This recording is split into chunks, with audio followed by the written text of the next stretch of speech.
If you go into the energy selection here, go to wrong one.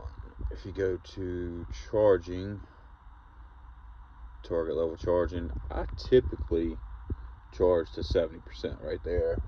Is what I've been charging to. A little on the lower end there, 70%. I've got it as high as like 190 miles at 70%. I've been a little cooler. You can see it's 73 today. Our high has been around that. Obviously, it's raining today, as you can see, and cloudy. But high has been in the 70s, so I did bump it up to 75%. Give me a few extra little miles there. Some of the mornings I've been having to cut on heat, just depending. But you can see there, 49,523 miles. There's a 4.2 kilowatts on the last 1,743.9 miles. Pretty close to 1,750. The car has been a really good car. Really good power for just all-around daily driver. Great for hauling stuff, even though it does look like a small compact car. The hatchback, it does have pretty good room.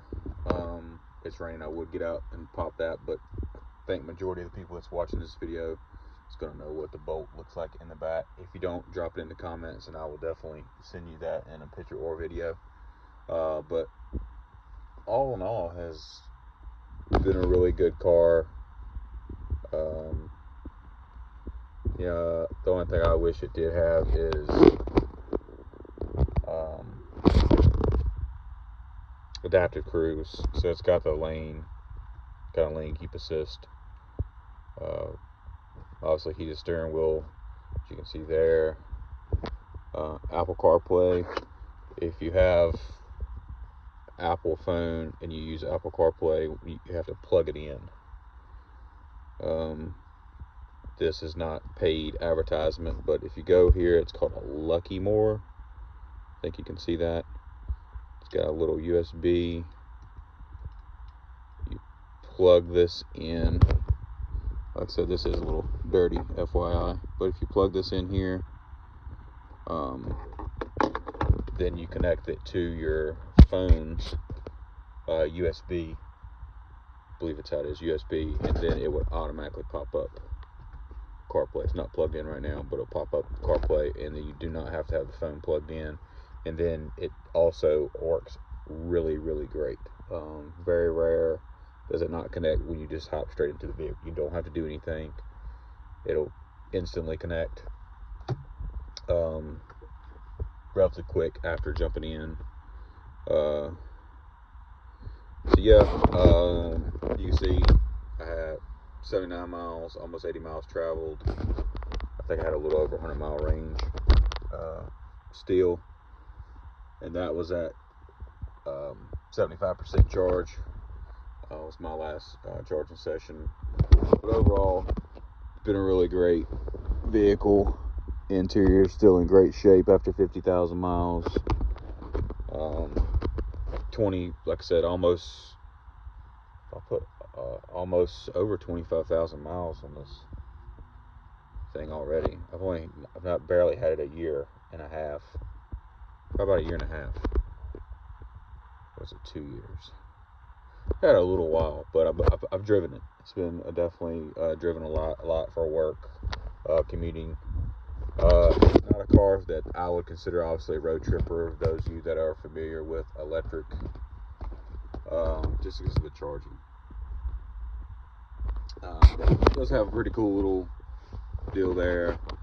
Like I said, the screen works pretty great.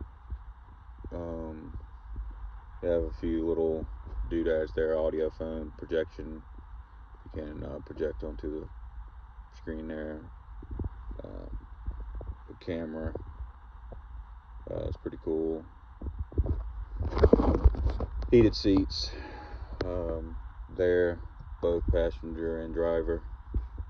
Little sport mode.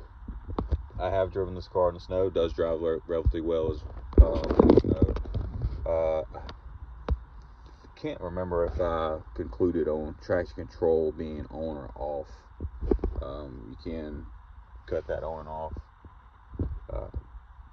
like I said, overall, really good car, really great for commuting. The value has dropped significantly since Tesla did drop the prices of the Tesla 10 times after me purchasing this vehicle. So I am upside down, or what would be upside down. So definitely gonna end up keeping her. She is gonna stay. I still got came with an 8-year, 120,000 mile battery warranty. So gonna keep it. Son's gonna be driving in a couple years, and this most likely will be his first vehicle, which would be good. Great little first car. You got the automatic down, automatic up only on the driver, power mirrors. So like I said, been really pleased with the car. Always liked the little bit of a look of them. Definitely drives really well. I had a Toyota Prius prior to this. A few videos on my channel on the Prius. And on the Prius, sorry for the close up there, but on the Prius, this saves me about 50% over a Toyota Prius. I think my Prius was a 2013, but this saves me about 50% over that. About $40 a month, roughly. Don't know how many miles that is probably driving, but you can see that I do drive quite a bit. So on the higher end. There goes a Model Y. I'll get there. Ag, but there goes a Model Y. Leaving the neighborhood. Yeah, I've got I'm leasing the Tesla. So just to see how I would like it. They have a relatively good deal. I feel like it was a pretty good deal. It was not much more of a, before I paid this off, it was not much more of a payment on the Tesla than I was paying on the Bolt. And obviously it's a much better car, better charging, more room, more comfortable, better sound system, a little bit more range, obviously way faster. But I got it just to see how I liked it. Would remain under warranty for the time that I would have the car.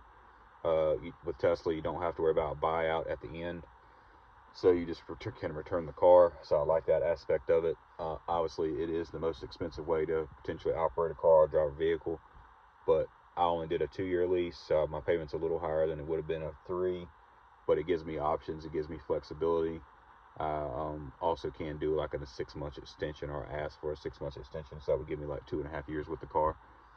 The only thing I regret on the lease is I wish I would have elected to up the miles a little bit over the 10,000 miles per year, or 20,000 total during that lease time. But overall, like I said, still super happy with the car, both this and the Tesla.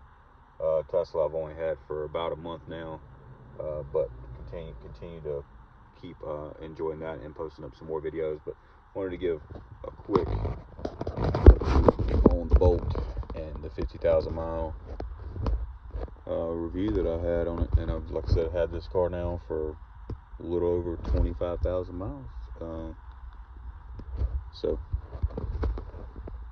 like, share, please subscribe. I would really like to get some more subscribers. And then full self-driving, it's coming up on the expiration of my free trial, so it's determined whether I'm going to subscribe and pay the $99 a month to keep the full self-driving, or if I'm going to let it expire and just use it for when I travel. But that's all I got. Peace.